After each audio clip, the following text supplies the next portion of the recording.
Bismillahirrahmanirrahim. Assalamualaikum warahmatullahi wabarakatuh.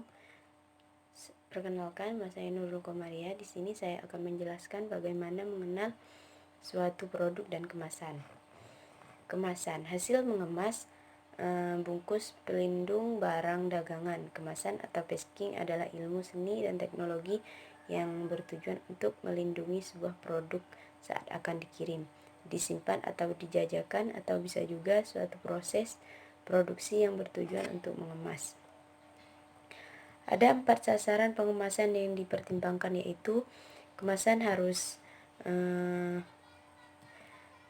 pengemasan melindungi produk di sepanjang perjalanan melalui saluran distribusi hingga mencapai sasarannya. Kemasan harus ekonomis dan tidak menambah biaya yang tidak dibutuhkan pada produk. Kemasan harus memungkinkan konsumen menyimpan dan menggunakan dengan mudah.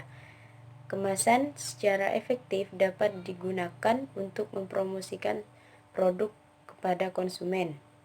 Pengemasan pangan merupakan cabang ilmu yang mempelajari usaha-usaha manusia yang mengawetkan bahan pangan atau makanan dengan menggunakan bahan-bahan pembungkus tertentu sesuai dengan sifat masing-masing produk, sehingga terhindar dari kerusakan yang dapat diakibatkan oleh pengaruh di luar. Peranan pengemasan dalam pengawetan pangan adalah: yang pertama, mempertahankan bahan dalam keadaan higienis, mengurangi terbuangnya bahan selama distribusi, mempertahankan gizi produk yang dikemas sebagai alat penakar, media informasi, dan sekaligus sebagai sarana promosi. Pemberian label dan dekorasi pada bagian luar kemasan memberikan kegunaan yang berarti bagi kemasan, yaitu untuk mengidentifikasi isi, jenis, dan jumlahnya, mengidentifikasi merek, pembuatannya, dan kualitas produk, menambah daya tarik konsumen untuk pembeli, sebagai petunjuk bagi pembeli bagaimana seharusnya menggunakan produk yang bersangkutan. Klasifikasi pengemasan. Kemasan berdasarkan struktur sistem kemas. Yang pertama, kemasan primer, yaitu bahan kemas langsung mewadahi bahan pangan, kaleng susu, botol minuman, bungkus tempe. Kemasan sekunder, yaitu kemasan yang fungsi utamanya melindungi kelompok kemasan lainnya, seperti misalnya kotak karton untuk wadah kaleng susu, kotak kayu untuk wadah buah-buahan yang dibungkus dengan tempe, dan sebagainya. Kemasan tersier dan kuarter, yaitu apabila masih diperlukan bagi kemasan setelah kemasan primer, sekunder, dan tersier, umumnya digunakan sebagai pelindung selama pengangkutan. Kemasan berdasarkan sifat kekakuan bahan kemas.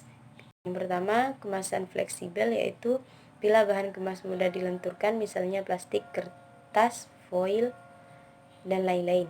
Yang kedua, kemasan kayu, yaitu bila bahan kemas bersifat keras, kaku, tidak tahan lenturan, patah bila dipaksa dibengkokkan, misalnya kayu, gelas, dan logam. Yang ketiga, kemasan semi kaku atau semi fleksibel, yaitu bahan kemas yang memiliki sifat-sifat antara kemasan fleksibel dan kemasan kaku, seperti botol plastik, susu, kecap, saus, dan wadah bahan yang berbentuk pasta. Kemasan berdasarkan sifat perlindungan terhadap lingkungan. Yang pertama, kemasan hermetis, yaitu wadah yang secara sempurna tidak dapat dilalui oleh gas, misalnya kaleng dan botol gelas. Yang kedua, kemasan tahan cahaya, yaitu wadah yang tidak bersifat transparan, misalnya kemasan logam, kertas, dan foil. Kemasan ini cocok untuk bahan pangan yang mengandung lemak dan vitamin yang tinggi, serta makanannya yang difermentasi. Ketiga, kemasan tahan suhu tinggi. Jenis ini digunakan untuk bahan pangan yang memerlukan proses pemanasan, sterilisasi, atau pasteurisasi. Kemasan berdasarkan tingkat kesiapan pakai. Pertama, wadah siap pakai, yaitu bahan kemas yang siap untuk diisi dengan bentuk yang telah sempurna sejak keluar dari pabrik. Contohnya adalah wadah botol, wadah kaleng, dan sebagainya.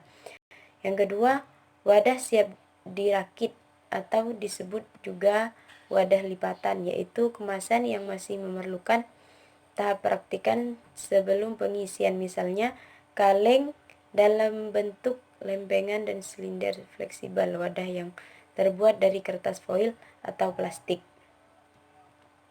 Fungsi kemasan. Berdasarkan fungsinya, kemasan modern dibagi menjadi 6, yaitu fungsi proteksi, fungsi pengelompokan, penempatan dan penyimpanan, fungsi keamanan, fungsi informasi, fungsi kemudahan fisik, fungsi marketing. Syarat label pangan, ketentuan umum, tulisan huruf Latin atau angka Arab, bahasa Indonesia, tidak mudah lepas, luntur atau rusak, letak mudah dilihat dan dibaca, harus benar, tidak menyesatkan. Tidak boleh mencantumkan khasiat bagi obat. Untuk pangan, olahan tidak boleh mencantumkan manfaat bagi kesehatan dengan dukungan fakta ilmiah.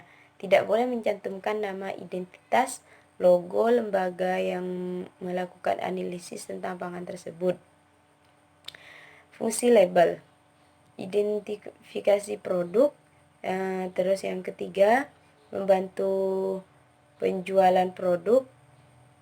Yang ketiga, pemenuhan peraturan perundang-undangan.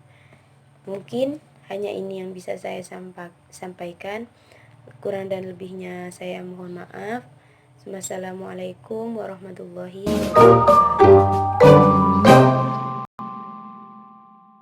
wabarakatuh.